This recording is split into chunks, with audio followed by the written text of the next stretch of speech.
এখন আমরা আজকে শোষক নিয়ে আলোচনা করব। এই শোষকের জন্য আমরা কি দেবো, নূতন কি টেকনিক্যাল এসেছে আমাদের কাছে, সেই নিয়ে আমরা আলোচনা করব।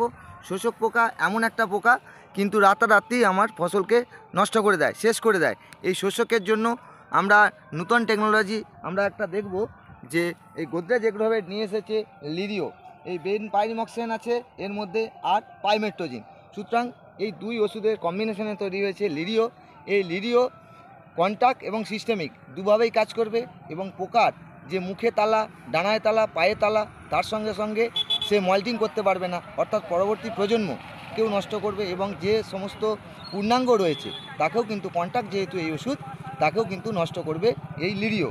সুতরাং আমরা এখন দেখলাম নূতন যুগের নূতন টেকনোলজি হচ্ছে এই লিরিও। 280 গ্রাম একরে এর ডোজ, এবং এটার বৈশিষ্ট্য হচ্ছে আরেকটা জিনিস, কোনো জায়গায় লাগবে বা পাশের জমিতে লেগেছে, এই অবস্থাও কিন্তু ব্যবহার করে যাবে লিরিও।